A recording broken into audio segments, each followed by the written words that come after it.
One Piece chapter 1156. You know, after last chapter, I really did think that we were going to be done with the rock stuff. And I'm not complaining about the rock stuff, but I really did think that they were going to focus purely on Loki and Elbaf.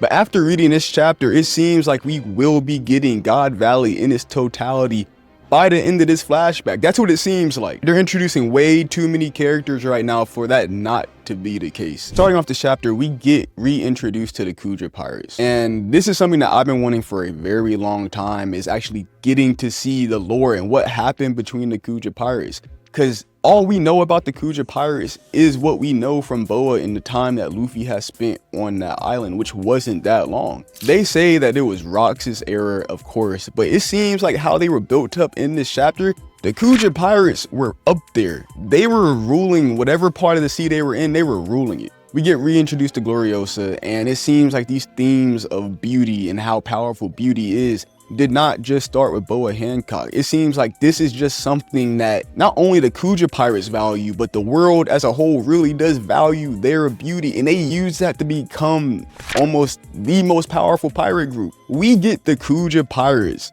versus the Roger Pirates in this chapter, and guess who won? It wasn't the Roger Pirates, and that's an insane thought. And I know during this time in the flashback, Roger isn't necessarily in his prime, but that doesn't make it any less crazy that the Kuja Pirates pretty much no diff the Roger Pirates. And I know this can be played off as a joke, but I think that joke means something. That really does show the power that they had at that time, and not them, even them as a group, but Shaki in particular, Rayleigh's current wife. We get introduced to her in her prime, and you got people like Roger falling for her. I never thought I would see the day that one of the first missions we see the Roger Pirates go on, outside of like getting the One Piece, is that they want Shaki, but we see that Roger himself stands no chance against Shaki. However you view this, it says a lot about Boa herself. Boa now being like, I can do whatever I want because I'm beautiful. That makes sense, because there was a time in the world where the Kuja Pirates, and maybe Shaki in particular, could do whatever they wanted, whether that means fighting off Marines, taking down the Roger Pirates. They were powerful, so powerful within their beauty that they could do whatever they want. So it makes sense why Boa has the mindset that she has now, because it was a fact of life at some point.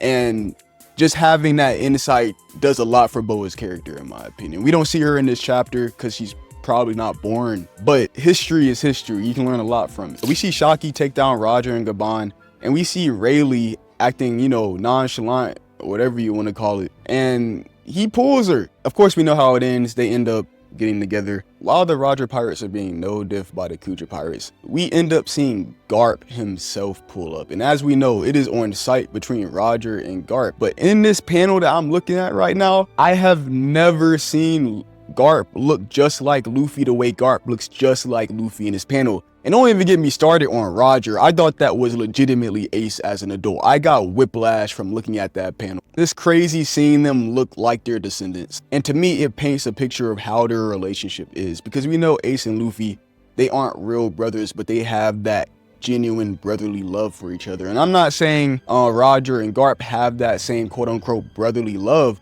but it's there. You can see it in Garp's smile, you can see it in their interaction, you can see it in the fact that Roger ends up trusting his son Ace to Garp. So it's just pretty cool to see. I don't think y'all really understand us seeing Garp, Roger, Zebek, all these people. And we even, at the end of the Kuja Pirate story, we see that Gloriosa, she ends up leaving the Kuja Pirates. And where does she end up? When it's time for God Valley, she ends up with Zebek. We see her in the Kuma flashback. So this has to be building up to something. I fully believe that we're going to get all of God Valley by the end of this. We're going to get God Valley. We're going to get what happened to Zebek. We're going to get all these things. And like I said, it's looking like Elbaf might end up being a top 3 arc for me. If they do this flashback justice, I kid you not, I'm going to be talking about Elbaf for the rest of my life. Yeah, we cut to Elbaf and Loki's causing chaos, and it seems that he only does the worst of what he does when Harold is not around. And that makes sense, because as the neglected child that he is, we have seen that he cares about his father to an extent, because he knows that his father cares about him, which makes sense because we all know that Loki has been going through it since he was a baby, being neglected by his mom, his father not being in his life, nobody really liking him because of how he chooses to act. He really is isolated and by himself. So when Haruta and his mom, Ida, actually asked to take him in and being like, Loki, you don't have to be by yourself. You don't have to live alone. We'll take you in, take care of you. I felt that. That was really cool of her to do. And despite Loki constantly attacking her and saying all these horrible things, he ends up calling her a gold digger, but she just smiles and like, oh, Loki's so cute, blah, blah, blah. I think it's the same way of she's seen what Loki's had to go through. She's been a witness of it. Like, she has a shop in the underworld. I fully believe that she knows that Loki has been going through it and that Loki needs somebody to be in his life consistently. He needs that motherly figure. She's willing to not only do that, but fight for Loki. No one is willing to fight for Loki the way Ida is fighting for Loki. And I think that is an amazing thing to see. She really is a top 5 mother, which we all know is a death sentence in One Piece. I'm terrified for Ida because she really is a good person and a mom on top of that. So I don't know what happens to her in the span of right here in this chapter, the present day Elbaf, but I hope it's nothing that's too bad. I don't want this to be an emotional chapter. It probably will be. The Kuma flashback just ended in the anime. I'm good. I don't got no more tears to give, Oda. You know, and I actually do like Ida as a character. After that, we get to see Pirate Island before it actually looked like Pirate Island. Like, there's no actual, like, skull there. Like, the holes, they aren't there yet. And we see that people are coming to Pirate Island just to join Rox's crew. Not just, like, anybody, but the most powerful people that we've heard about or known are coming to Pirate Island just so they can be around Rox and be a part of whatever he has going on. And I think that says something about Rox himself. Because we have to remember, this is Rox's era. Just because Roger is later to be known as the King of Pirates, whatever Roger is doing right now, that isn't a headline. Rox is the headline right now. And we were told this before Roger's era, it was Rox's era. And we're being shown that Rox really was that guy, that he really was. I don't want to say him, but everyone felt that. It wasn't just a thing that Oda put in the thing like Rox is cool.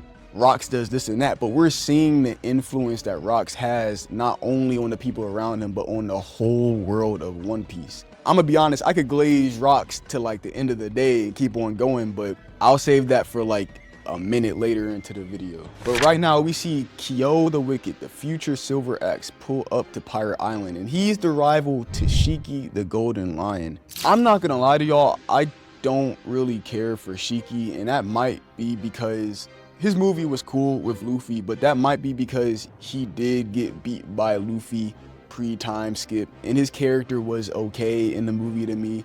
Like, he's not my favorite villain, but seeing Silver Axe, seeing that character design has me hyped for Shiki. Because you can't waste his character design. There has to be more. We have to know more. He got axes on his robe. I'm looking at it right now. Y'all see the tattoo? Y'all see the tattoo?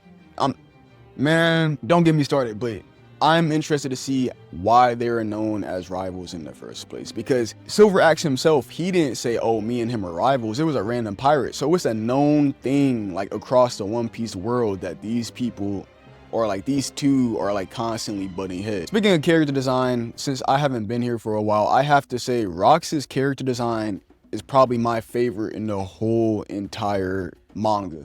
Oda knew what he was doing with the blacks and the whites and like I was saying y'all before, I could glaze him up and down, sideways and left, but he's pretty cool. Rox tells us that he needs 2 devil fruits, and one of them is in Elbaf, and Harold is the only one. Well, not the only one, but it seems that Harold can get the most out of whatever devil fruit that he is talking about. And we all know that devil fruit ends up being the one that Loki has eaten. And for the second devil fruit, it has to be the Nika fruit, right? Like, I'm not crazy for like not only thinking that, but for surely thinking that the second fruit is the Nika fruit, because outside of King Harold and the fruit that Loki ate, it seems like the Nika fruit is the most sought after fruit, whether that be the government, whether that be like Yonko crews like Shanks. I don't know if he was a Yonko at that point, but Shanks wanting that fruit. And for someone going after Imu and wanting to tear down the celestial dragons and wanting to come back and fight them, I think it's pretty necessary to have the Nika fruit, because we've seen like what it can do. And it seems like Rox has picked up more crew members. We see Charlotte Linlin, you know, Big Mom, Pirate Captain John, the creepy pirate that found Big Mom in the first place. Oh yeah, and even Kaido. Kaido's there too. And we get something really interesting with Kaido, an interaction between Xebec and Kaido, because we all know that Xebec is willing to do whatever it takes to get what he wants. And so is Kaido to an extent, but Kaido, as we know, is a brute force type of villain. He fully believes that he can brute force his way into getting whatever he wants. And as we know, he learned the lesson the hard way by getting beat by Luffy, that it takes a lot more than strength alone for you to take over everything and to get whatever you want. And I think Xebec knows that, because they're talking about Herald and all that. And Kaido's like, why don't we just take Herald by force? Why do we have to negotiate with them? Why do we have to have these conversations when we're all strong? And Xebec kicks him for saying that, because he's like, for one, he's like, never say that again. And then for two, he's like, don't talk about my good friend, my good pal Herald like that. So it seems like, to some sort of extent, Xebec has a sense of respect for Herald, and as a character and a pirate, he has a moral compass that he doesn't stray from. And that's something that I really like about Xebec, because Xebec's one of my favorite characters, not just because he killed an admiral, or because he's strong, or because he saw Emu. He's one of my favorite characters because he seems to actually be a good written character, at least for what we have seen from him, because he's three-dimensional. He's the pirate, but he seems to really be aware of what it takes to get what he wants. He seems to be aware that he can't just get what he wants from brute force. We've seen it when he confronted Emu. He knows, he's like, hey, I can't do this right now, let me come back. That's someone who's willing to put their pride aside, someone who's willing to put what they want right now in this moment away for the sake of getting it later on. And I don't know, maybe I'm looking too deep into it, but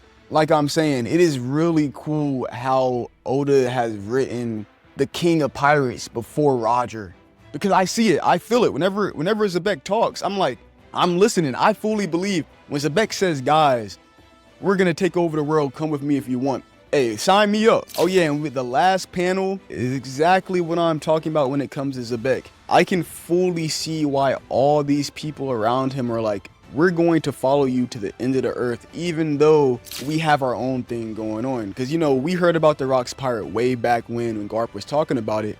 And we were like, how in the world could someone get Whitebeard, Big Mom, Kaido, Shiki, all these powerful, somewhat ignorant, somewhat chaotic people to all go under one flag? And it makes sense. Seeing Xebec, I can see why all these people would be like, of course I'll follow him. Of course I'll travel to Pirate Island just so I can be a part of what he's got going on, because he has proven that he is the one who can possibly take down the world government, who can actually flip the world on its head.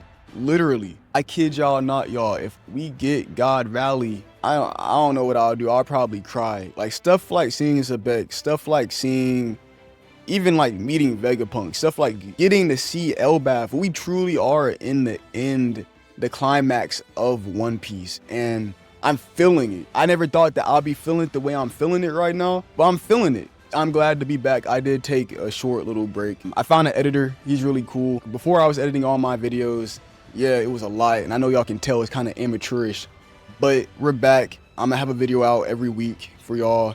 I have no choice to at this point. Oda's been doing his thing, so I gotta make a video on it. I've been wanting to talk about what's going on, so if you have any questions for me, feel free to put them in the comments below and we can talk about it. Yeah.